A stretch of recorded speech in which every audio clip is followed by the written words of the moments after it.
In this presentation, we're going to go over solving acceleration problems. Similar to the problems we've been doing in class, many of these will have values in the positive direction, but they will also have values in the negative direction. Let's start with a problem similar to those that we've done up until now. A car accelerates from rest to 36 meters per second in 9 seconds. What is its acceleration and how far did it go in this time? To start, it's always good to have a diagram. It may not seem like the diagram is helpful, but it will be as we find we're getting into negative values. In this case, the car starts from an initial velocity of 0, and you can see the final velocity of 36 meters per second. Since it's speeding up, the acceleration is in the same direction as the velocity. To find the acceleration, we'll use the acceleration equation. Acceleration equals change in velocity over time, or Vf minus Vi over t. Plugging in our final and initial velocity and time, we get 36 meters per second minus 0 meters per second divided by 9 seconds, or 4 meters per second squared. To find out how far the car goes in this time, we'll use the displacement equation. To find displacement, we do average velocity times time. We have the time for this equation, but we don't have the average velocity. We've got the final and initial velocities only. So we'll have to find the average velocity. To do that, we'll use the average velocity equation. Average velocity is the average of the initial and final velocities, or initial velocity plus final velocity divided by 2.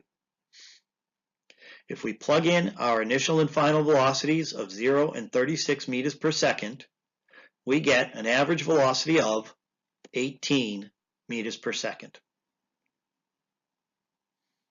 We can now plug that into the displacement equation.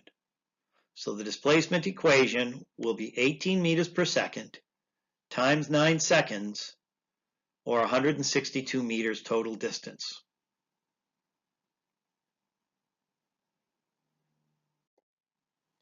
Now let's try it with a negative acceleration. A car moving at 36 meters per second slows down and stops in 8 seconds. What is its acceleration now, and how far did it go in this time? Our diagram shows the initial velocity of 36 meters per second and a final velocity of 0. And we know the acceleration is opposite the direction of motion of the car. This is because the car is slowing down and stopping. Acceleration relates to the force acting on the car, and there must be a force backwards on the car to slow it down and stop it. To find that acceleration, we use the same acceleration equation. Vf minus Vi over t. In this case, our final velocity is 0 and our initial velocity is 36. Therefore, the change in velocity is negative 36 meters per second. If we divide that by 8 seconds, we get negative 4.5 meters per second squared. Using the equation, it shows that the acceleration is in fact in the negative direction as we expected. To find the displacement, we use the same displacement equation. Displacement is average velocity times time. Again, we need to find the average velocity first. The average velocity is the average of the initial and final velocities. Since the initial is 36 and final is 0, we get the same average velocity of 18 meters per second. Plugging that in, we have displacement is 18 meters per second times 8 seconds, or 144 meters. Notice the displacement is positive because the car has moved forward 144 meters by the time it came to a stop.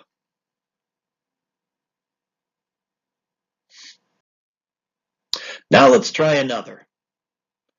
In this example, we're going to roll a ball up a ramp with a starting speed of 3 meters per second. It slows down and comes to a stop in 4 seconds. What is its acceleration and how far does it go in this time? Our diagram shows a ball at point A moving 3 meters per second, rolling up a ramp to point B where it stops 4 seconds later. Again, the acceleration is opposite the motion of the ball, slowing it down and stopping it. To find that acceleration, we continue to use the same acceleration equation. Plugging in our final and initial velocities and our time, we get that the acceleration is negative 0.75 meters per second squared. The negative again showing that the acceleration is opposite the motion, slowing it down and stopping it. Our displacement is again average velocity times time. We find our average velocity first, similar to how we did before. Plugging that in, we get that our displacement is 6 meters. The ball rolls a full 6 meters up the ramp by the time it stops.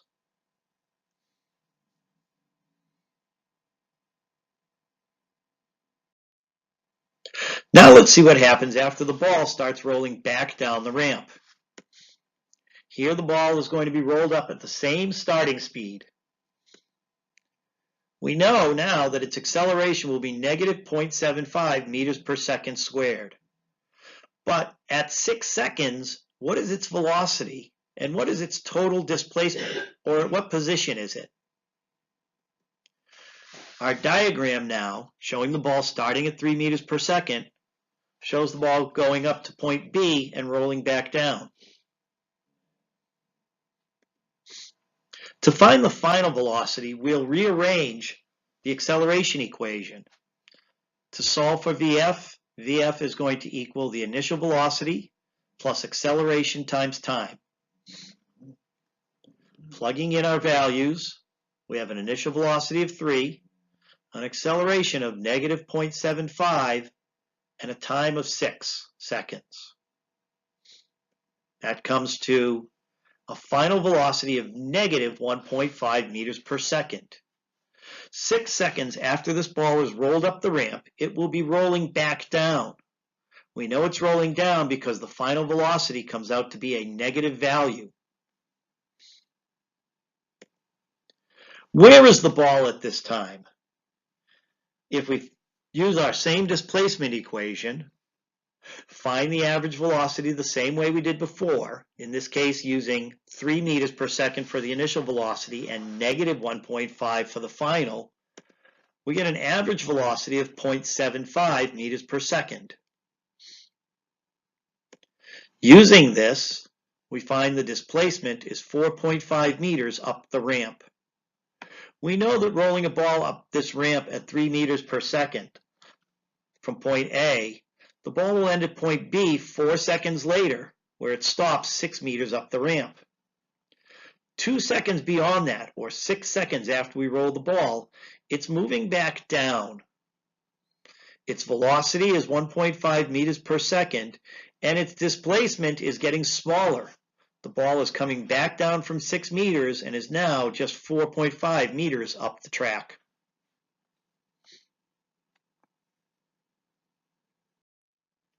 Try some of these problems yourself. Click ahead to see a problem and click to see the answer and then the next problem. If you have any questions, make sure you bring them to class.